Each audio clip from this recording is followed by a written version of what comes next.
Hello, everyone. I'd like to welcome you to another version of Conversations about Art. My name is Alan Constant. I live in Albuquerque, New Mexico.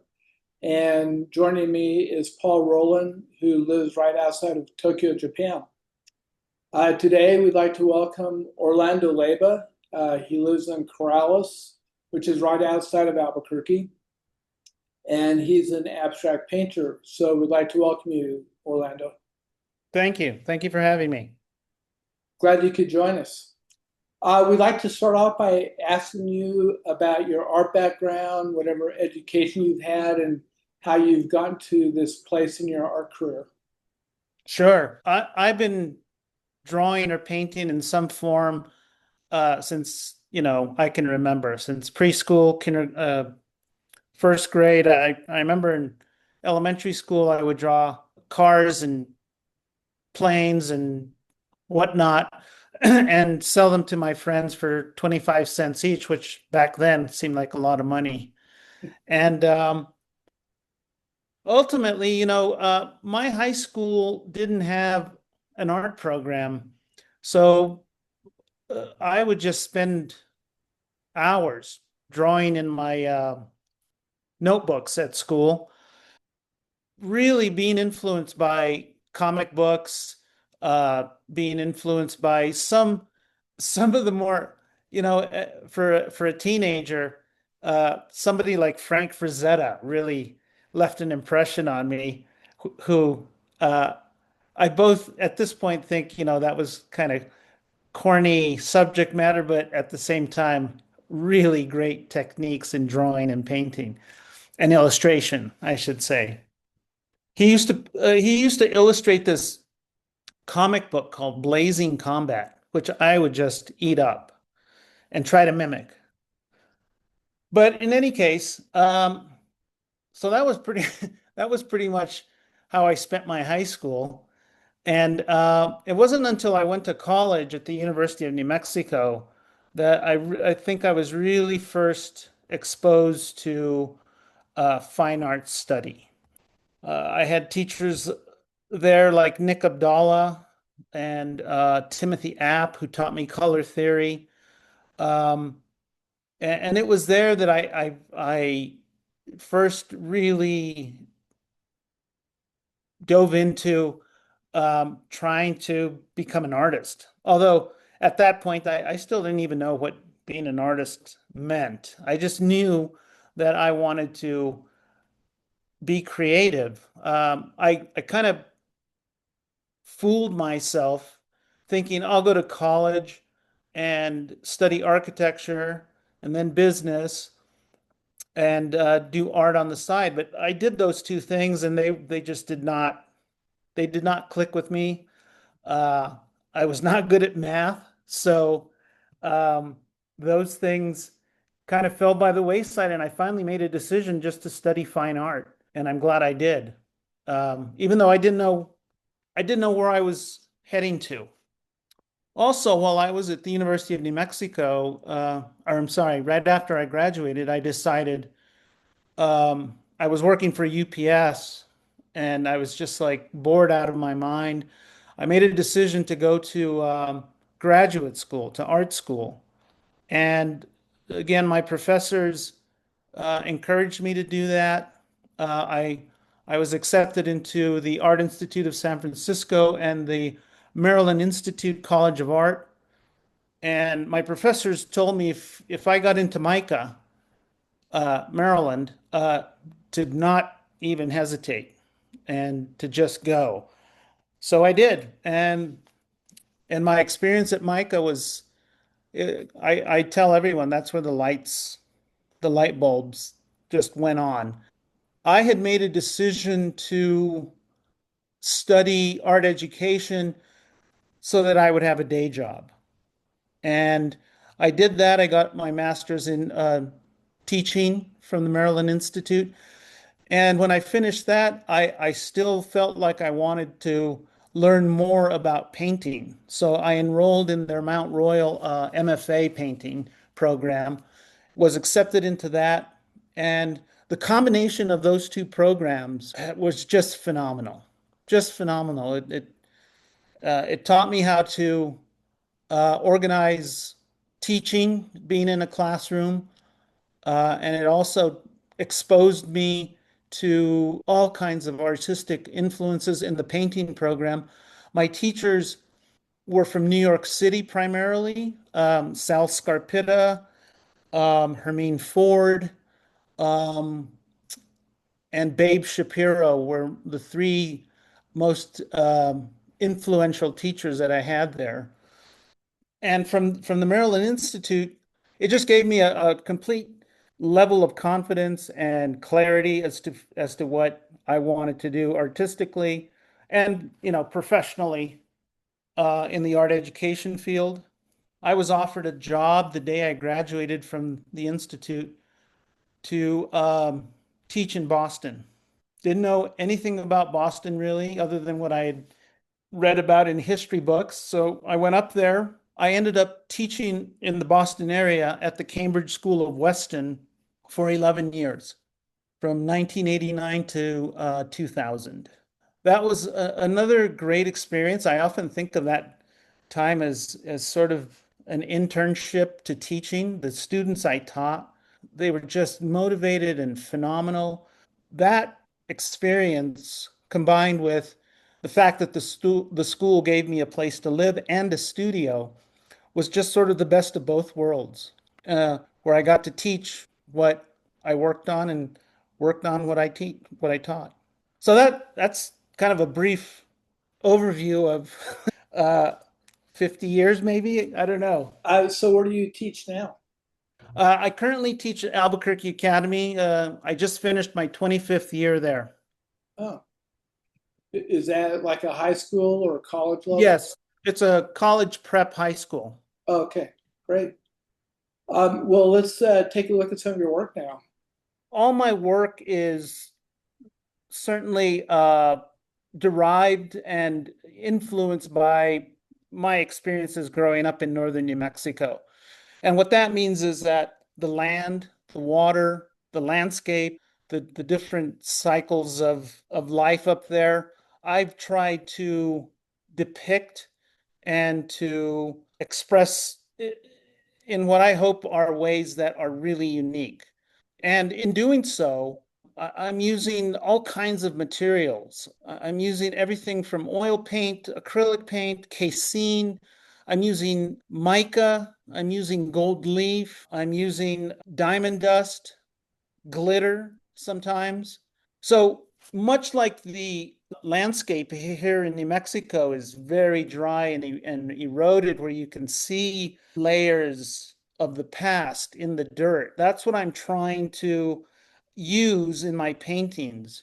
And at the same time, I'm also the Fauvists were some of my favorite artists. I've been to Morocco twice, thinking of Matisse painting there. So I brought back some of the shapes and colors that you might find in North Africa into my work. I guess you could say that a lot of my influences, as far as what I depict, come from working the land with my grandfather, plowing, hoeing, irrigating, observing him worrying about the lack of water in New Mexico. And that's a constant theme. I'm sure it's been a theme here for hundreds and hundreds of years. My grandfather often was worried that the snowpack wasn't great enough in the mountains, so there would be no way to irrigate the fields. In this particular painting, there's a lot going on here. So is there some kind of narrative you're putting forth, or is it just different ideas you're meshing together? The root of this painting stems from the history of the New Mexico land grants. And so if you see the kind of geometric red dotted line shape on the bottom left-hand corner, that is an actual shape I took from a map that talked about New Mexico land grants. And the two hanging shapes, the black and the white and the more brownish one, those are supposed to represent animal skins. And my idea behind that was that those land grants, if you read the history of them, they were dissected, they were taken apart in scrupulous ways. A lot of what I'm trying to talk about is both the past and the present. The idea of these old land grants being depicted in a modern, semi-abstract manner here. And what do all the birds represent? Each of those birds is an endangered bird of New Mexico. So the idea overall of this painting is about time and passage of time and what once was and what how things were manipulated and how we have imprinted ourselves onto the landscape. There's definitely a lot going on in there. So it's an interesting explanation of how you put this together. I should also point out that in a lot of my paintings, you'll see the composition is divided into light and dark. And that is a reference to the fact that obviously I grew up in a Hispanic household. For example, my grandparents preferred and predominantly spoke Spanish. My parents experienced such prejudice that they wanted me to grow up. They wanted me and my siblings to grow up speaking proper English, where, I went to a private high school. That's what that represents is sort of the light and the dark is going back and forth from the Hispanic culture to being, assimilated into the white culture of American society. So that to me, it's the back and forth that I had to go through and probably still do between Hispanic and white America. It's very interesting to hear about how you approach, constructing a painting. So much thought goes into it.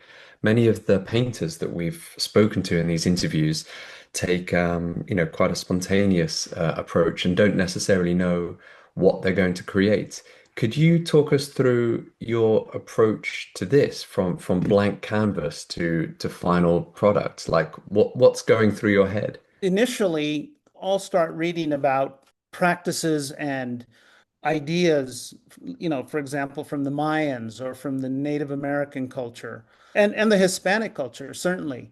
And the way I usually start a painting is when I first started at the University of New Mexico learning how to paint, I started using watercolors. And the idea behind watercolors for me was always to start with a light tone and work the darker tones and shapes into that.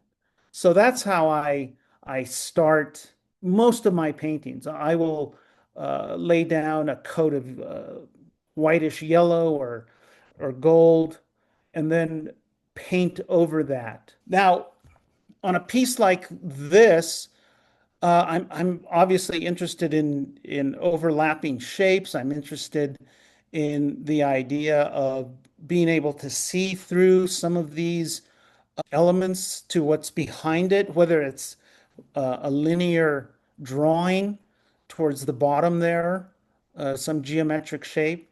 The geometry, whenever you see geometry in my paintings, it's a reference, I think, to my father, because my father was a math teacher. Geometry was his favorite thing to teach. And I like juxtaposing these hard edge shapes with the more organic, fluid, moving shapes. I referenced the Spanish culture and religion. So if you look on what would be, I guess, your left hand edge here, there's kind of a half moon shape.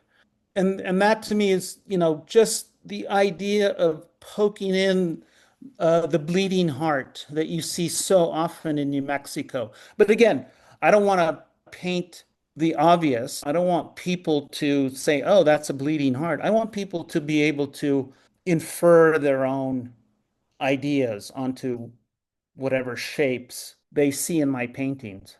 The swirly dark lines that you see on the top right hand, that's both a reference to when I was a kid, one of my jobs was to take my grandfather's cows down to the river and let them graze for most of the day, which was really kind of boring, except for the fact that I had my radio with me. The cows would instinctively follow these trails. I wouldn't even have to lead them. They would just follow these trails. These lines on my paintings often refer to those instinctive animal trails that they would follow. It also references to me the sort of the quagmire of the lives of people I've known in my hometown where due to drugs or due to alcohol or poverty or all of the above, there's just not a clear path out of there. I see. That makes a lot of sense. But does this happen spontaneously when you're painting? There's so much narrative here. How does it, do you plan it beforehand? No, no, I used to make sketches, but I found the sketches to be almost worthless in terms of how I'm painting. First of all, I try and keep my paintings, even though it doesn't look like it in this particular one. I try to keep my paintings as simple as possible. But a lot of times I just kind of get carried away and so my solution is to paint over some things that are just unnecessary or too much or too repetitive. Although, as you can see with the little rings here, these golden rings, I do like the idea of repetition. Thinking about Andy Warhol and Roy Lichtenstein. So what's going on in this painting? Well, this is a painting that is called Compuerta, and a compuerta is a floodgate. And it's something very familiar to me because, we use in northern New Mexico, we use these ditches to irrigate the fields. And so the way the water flows is controlled by the number of floodgates, either opened or closed. That's the basic idea behind this particular painting. And again, if you'll notice the green and dark green stripes on the bottom versus the more lavender solid sky above is both a reference to the landscape and again a reference to going back and forth between different cultures. I kind of want to suggest that the shape in the middle there is, me going back and forth. I'm also interested in your color palette. Do you have particular colors you're drawn to, or does it develop with each piece as you work on it? I'm definitely drawn to colors I see in paintings. The paintings I see, like in Peter Doig's work, certainly, as I mentioned before, the bright colors that the Fauvists used appeal to me. Richard Diebenkorn's colors and the way he applies paint has stuck with me ever since I first discovered who he was. And there are many more. I mean, Alma Off Klint, who I just saw her work a couple of years ago at the Guggenheim, and whose work was hidden for decades and decades in an attic, and now is exposed. I just love her work, and of course that brings to mind Kandinsky and Mark Franz. A lot of times I will just be experimenting in my studio, mixing colors and mixing different elements. I'm fond of finding out what happens when, you mix powdered pigment in resin and then add a little bit of ink and apply it. Sometimes it creates beautiful results, other times it creates mud. I'm also fond of doing that and scraping away some of the paint that I put on. I also like often paint with just a palette knife. My drone painting. And again, a lot of what I've just talked about, the geometry, the trail lines, the rabbit ears on the TV. This is all about, references to my childhood and the drone up above. It goes back to when I was a kid and I would just spend hours trying to draw World War II aircraft as best as I could. And of course, I think any good artist and art student will tell you the best part of making art is breaking the rules now and just giving a suggestion of what it is that you're interested in. I really like hearing about all of your influences. I can really see some of the color palette of Peter Doig, especially in the previous one. I went to an amazing exhibition of his work in Tokyo that just blew me away, and I was trying to pin it down. So thank you for pointing that out. And I also love how you reference all of these memories from childhood. And I loved what you said about you didn't know what being an artist meant to you before. Can you just describe to us, maybe with reference to this painting and some of the others, what does that mean to you now? What does it mean to be an artist? I think first and foremost for me, it means having the freedom to paint in any manner, to paint in any, about any subject that you like, you want to. And I guess that's personal. I do think now in our climate here, our social and political climate in the United States, I think it's going to be more and more important for artists to uh, express themselves and put their ideas and beauty out into the world. I know that sounds kind of hoity-toity, but there's a lot of bad stuff that's going on that I never thought I would experience or see or hear about. And I just think that the role of an artist now needs to be front and center. And I don't know if that answers your question entirely. And I guess overall, what it means to be an artist is to be unencumbered and to be able to express oneself in a way that's important to you, and what you're saying could possibly be important to someone who doesn't know anything about what you're about. I guess much like what you guys don't really know me, so I'm trying to I'm trying to explain, where things come from with me. Oh, and it's wonderful to listen to your story. Because of your explanation, I feel like I understand you and your paintings a lot more now. So I love how you reference your own life and your growing up, and you express that in your paintings. Thank you. So this painting that's in front of us now is called huerta, which was the term my grandparents used for the rows of vegetables or fruit trees that they would have to, go irrigate and tend to. I love the idea that what I'm painting about is working with the earth. And so using powdered pigments and gold leaf, like that rectangle to your left there has. I like the idea that it's another type of tactile earthly material that is referencing something to me that, in my childhood was was such a tedious thing to have to take care of. And it was a lot of work. And I'm glad I experienced that. And I'm glad that I found a way to take those memories and those experiences and turn it into art. And if you look at the very bottom panel there, again, it's a reference to going between back and forth between two cultures. There's a lot of linear components there. I was experimenting with using a spirograph and a fine point pen. I think I even used collage from these posters I found from Germany from the 50s.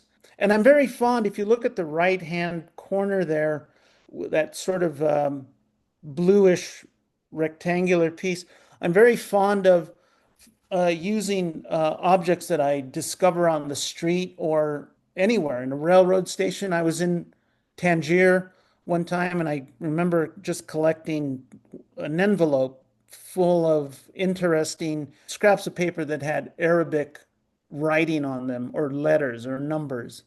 I did the same thing in Amsterdam. I remember pulling off pieces of paper from billboards that were advertising something because a shape, a color can be junk to one person and really something beautiful in a painting to another person. This piece, it's acrylic, it's oil, it's gold leaf, it's collage, it's pen with the spirograph. Oh, and I used an additive that crackled the paint. I don't like to just add something like that on. I like to scrape away. I like to manipulate it as it's curing. My attitude is I'll do all those kinds of experimenting techniques, and if it doesn't work, I just paint over it. I just paint over it, go work on the next painting, and then come back to it. I like to have three paintings in front of me at once so I can hop back and forth.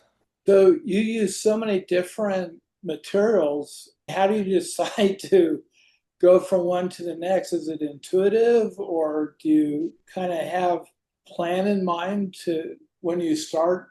Well, that's a good question. For example, you can get acrylic paint now that's both glossy and matte. When I first started in school, you could only get one kind of acrylic. So my solution to wanting to work with glossy paint versus matte paint was to use acrylic and casein. Casein is a very flat but yet beautiful paint once it dries.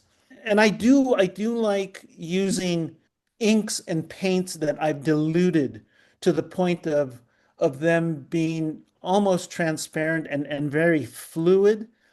And I think that comes from the idea of where I'm from, the lowrider car is really quite popular, and the paint jobs that they put on those cars, the layers of lacquer is just as important to me as the erosion that I see in an arroyo. It's just two different, elements of the same thing.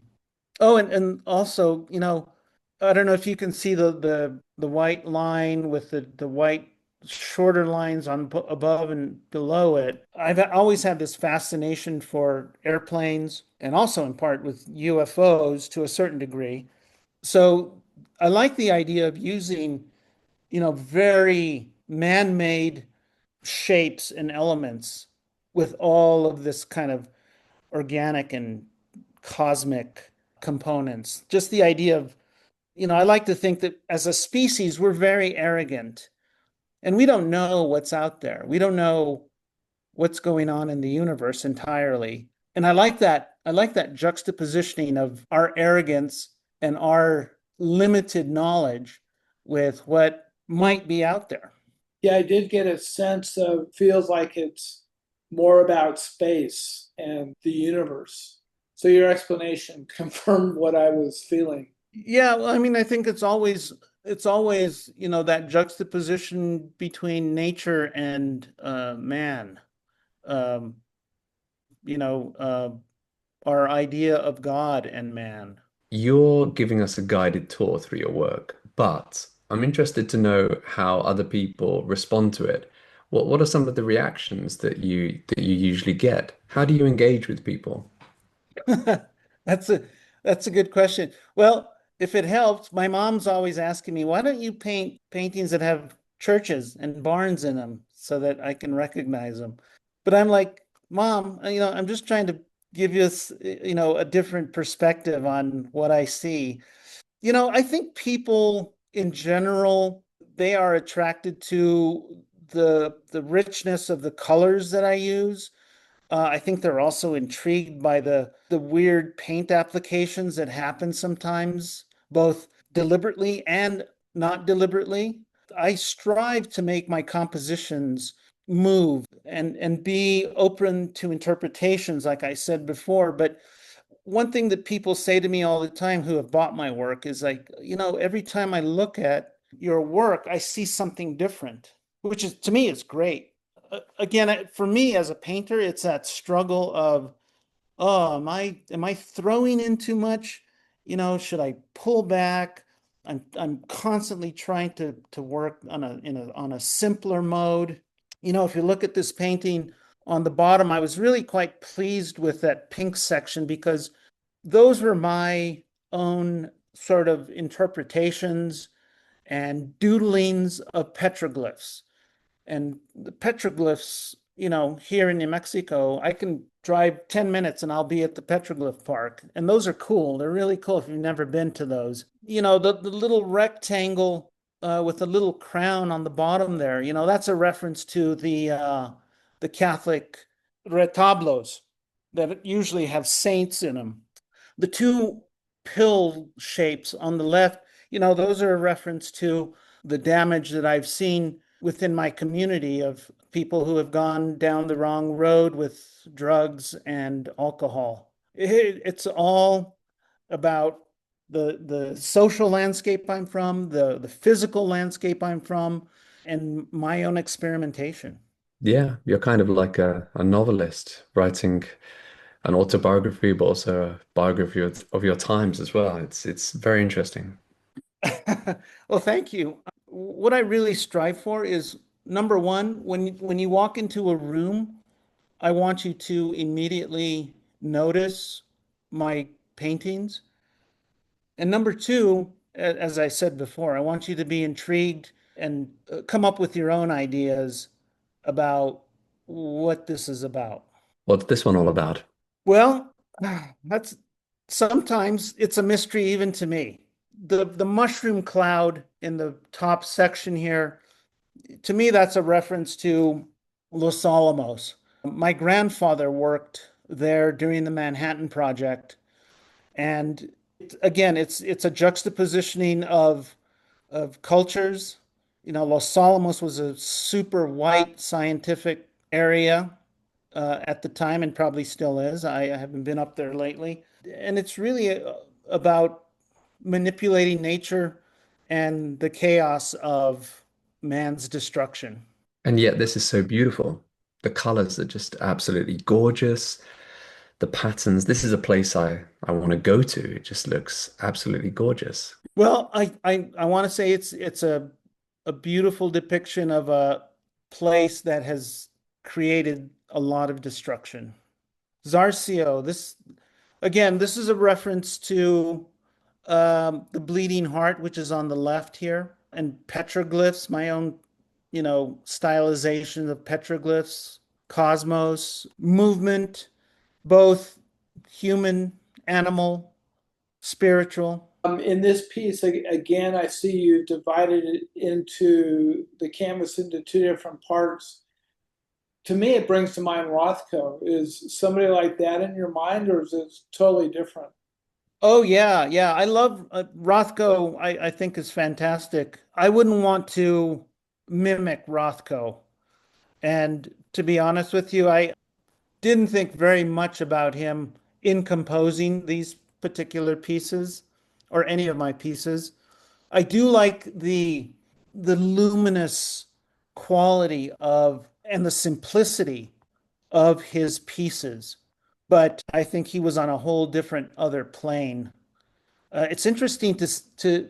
I was just at a show in New York of Gottlieb and Rothko, and it was interesting. None of his abstract pieces were in there, but his figurative pieces were in there, and it's really quite interesting to see that difference between what he did early on versus what he was really known for. But I do like the fact that you thought of that, and in the future, it makes me want to research Rothko now. And I didn't get the impression you're imitating Rothko, but it's more of a reference.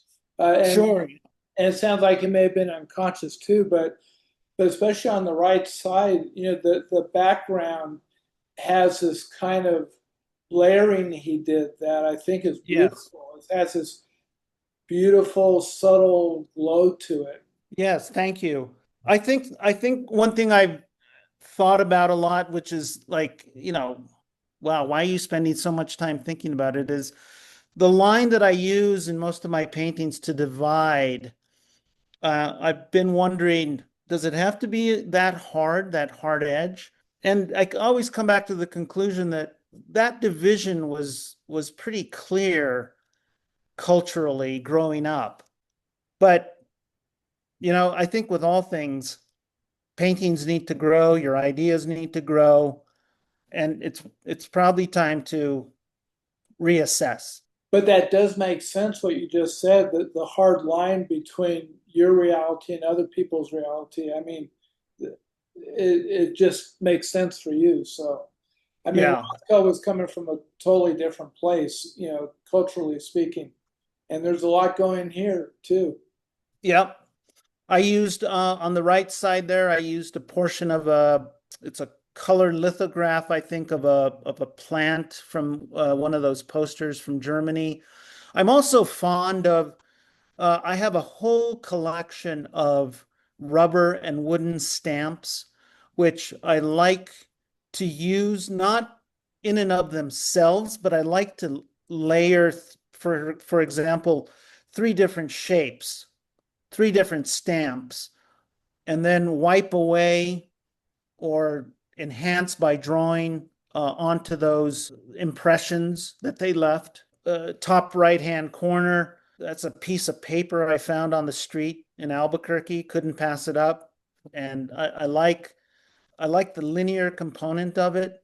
I think the one thing that bothers me when I look at this painting now is the orange triangular shape cutting in from the top. It I need to change that color. It's too much like it's too obvious. It looks like a carrot. It also looks like an orange safety cone. Oh yeah, which would be perfect for Albuquerque. Well, and it's so colorful. You have, I think, in contrast to most of your other pieces, you have a wide range of colors in this one. Yes, yes. And again, as I mentioned before, some of these paintings, like this one, they were originally another painting that I got bored with and thought, I need to mess with this a little bit more. And I'm glad I did. I mean, every time you attack a painting, hopefully you're learning something new, and hopefully you're discovering what pigment is reacting to, what color is reacting to, what textures are working or are too prominent. But yeah, I'm going to change that one. That was one of the things that Richard Diebenkorn impressed me in reading about him, was that he said there isn't a painting that I'm not afraid of painting over.